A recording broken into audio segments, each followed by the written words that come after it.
अरब सागर की गहराइयों में एक रहस्य छिपा है, खोया हुआ शहर द्वारका। प्राचीन ग्रंथ इसे भगवान कृष्ण का स्वर्णिम साम्राज्य बताते हैं, जहां 70,000 महल सोने और रत्नों से जड़े हुए थे।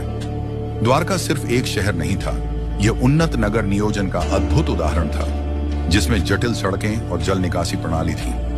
महाभारत में इसका दुखद अंत बताया गया है। कृष्ण के पृथ्वी से प्रस्थान के बाद समुद्र ने इसे निगल लिया। सदियों तक इसे केवल एक मिथक माना गया, लेकिन गोताखोरों ने समुद्र की गहराइयों में खंडहरों की खोज की। विशाल पत्थर की संरचनाएं, ग्रिड जैसी सड़कें और दीवारें जो 9,000 साल से भी अधिक पुरानी हैं। क्या यह वही द्वारका है जिसके बारे में किंवदंतियां कहती हैं? द्वारका के रहस्य आज भी समुद्र की गहराइयों में बंद है। हर खोज हमें इस सवाल के करीब लाती है, क्या यह सच में कृष्ण का दिव्य शहर था या मानव इतिहास का खोया हुआ अध्याय?